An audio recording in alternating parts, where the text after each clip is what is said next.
Hey there guys, I'm SonicGhost and today I'm going to be showing you how to record from your PC. Now this is where I know everybody's setup is going to be completely different from recording anything on their PC, as people use a lot of different software and different kind of setups in general to record anything from their PC, whether it be an emulator game, a game released on Steam, or even their own desktop. So today I'm going to be showing you how I record from my PC. So in particular, we're going to be taking a look at how I record games on emulators, how I record PC games, and even how I record my desktop at times.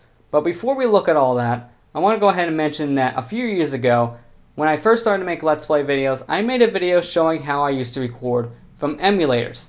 And to be blunt, that video is very outdated at this point. I don't use those methods I showed in that video at all anymore to record from emulators. Basically put, those methods I used to use to record from emulators didn't produce the best quality of video, especially in today's standards, and also those recording methods did give me some problems in the past in some editing softwares, so I don't use those recording methods at all anymore due to these problems I just mentioned.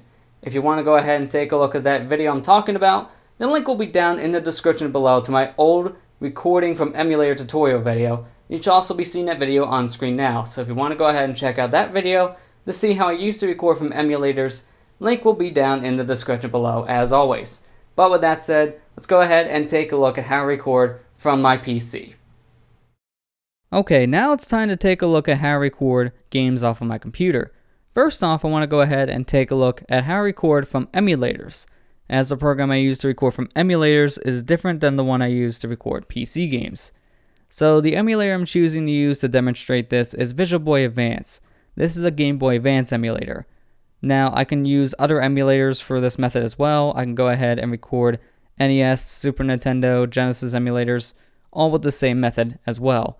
So what I choose to use to record from emulators is Fraps. Fraps allows me to record only the game screen on an emulator. So this way I can go ahead and just record the game. I can go ahead and monitor the frame rate with the frame rate counter in the corner. I can go ahead and record in whatever resolution and frame rate I need to in case the game can't be recorded in a perfect 60 frames. If it's a 30 frame game, I might knock it down to 30 frames per second. So this is what I use to record from emulators. So we'll go ahead and load up Visual Boy Advance here, and we'll go ahead and load up a game. We'll load up Kirby Nightmare in Dreamland for this demonstration. And as you can see, I have a little bit of a frame rate counter here in the top left hand corner. And right now it's yellow, indicating that I am not recording. So if I go ahead and press the hotkeys I have assigned to Fraps, which is in my case Control-Alt-R, I can actually just start my recording right from here. So now the game is being recorded, as you can see by the red numbers. So this way I can make sure that everything's recording properly. I can see that nothing's going wrong with the emulator or the recording. So I can easily just sit back, play my game, and record it with this. Then when I'm done, I just press my hotkeys again to stop the recording. It's as simple as that. So now let's go ahead and take a look at how I record my PC games. So I'm going to go ahead and open up NVIDIA GeForce. This is a software that comes with all NVIDIA graphics cards nowadays. And as you see up here, we got this thing that's called Shadowplay. This is what I use to record my PC games. In the past, I've used software like Fraps and Dxtory to try to record my PC games. But the problem with software like Fraps, for example, is that whenever you're recording a PC game, the software is using your CPU to record, and your game is also using your CPU in order to render out all its assets and play properly. So when I'm using PC software like Fraps to record, my games take a massive hit in performance. They slow down a lot. So I use NVIDIA Shadowplay to fix this, as Shadowplay uses my graphics card to record my games.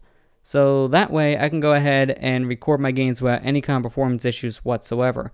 I can record my games in the max settings possible for my games to run and have no performance issues whatsoever, which is good, as I use this software to record all my PC games in 1080p at 60 frames per second in max settings, which is very, very nice. If you're wondering, the graphics card that I have for my computer is an NVIDIA GTX 760, and it serves me quite well. So that is what I use to record PC games. And as you can notice, I'm on Windows 10 for this.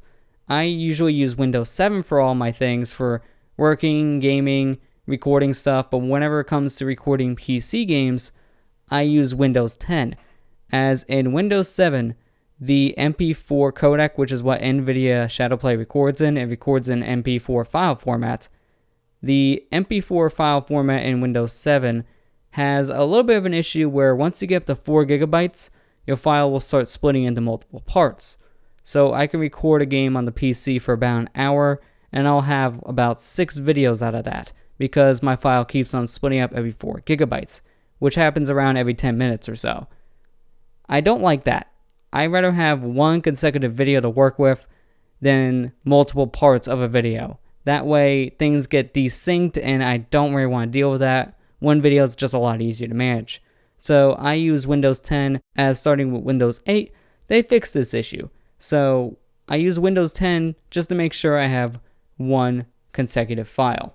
And the nice thing about Shadowplay is you can go ahead and you can put a camera feed into your video. You can go ahead and select where you want it. If you use a webcam, this will record your microphone as well.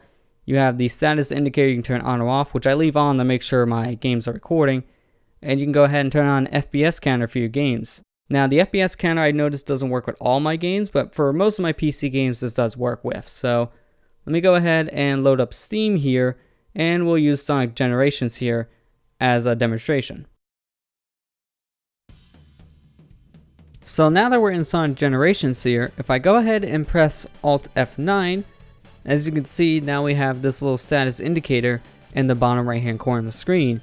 You can also see up in the top left hand corner that there's a frame rate counter. This way I can go ahead and see that my game is recording perfectly fine, while at the same time I can also look up at the frame rate counter to make sure that my game isn't taking any kind of performance hits.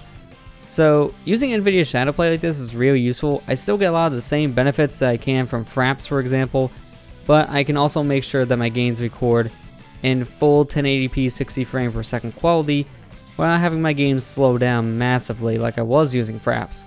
That was a problem I had back in the day when I wasn't using this software, so I'm very glad that I have NVIDIA Shadowplay to use.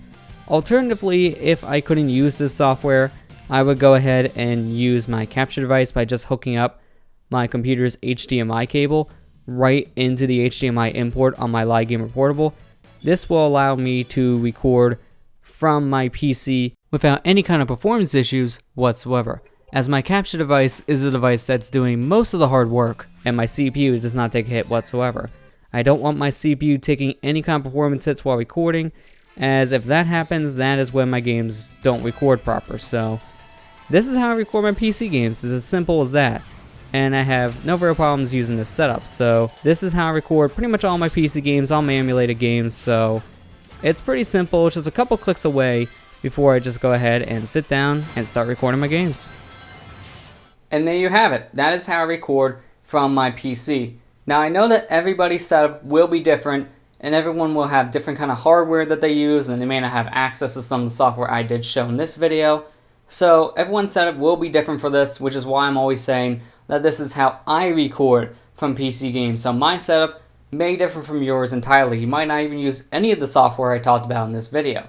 So if you have any questions about how I record PC games and the stuff I use in today's video, go ahead and leave a comment down below, and I'll be able to help you as much as I can with your setup. I also want to mention that there are other software out there that you can go ahead and use. So I just recommend, if you have any major questions about this kind of topic, look it up online on Google or even YouTube to look up how to record from this specific game or this kind of an emulator, because certain programs will need some certain tweaking to get to work, and also maybe some other programs are better to use than maybe what I talked about in today's video for your setup. So I just recommend you play around with stuff and look up some stuff on your own. And like I said, leave a question down below and I'll be able to help you as much as I can, because I do want to go ahead and just help out as much as possible when it comes to PC stuff, as that's the most complicated system in my opinion to record from. It might not be the hardest system to get set up to record from, but since there's so many different methods, everyone's going to have a different way to record PC games in general. So if you have any major questions, go ahead and leave them down in the comments below, and I'll do my very best to help you out with that. But with that said, thank you all for watching this video. I hope you all found this helpful, and I'll see you guys next time.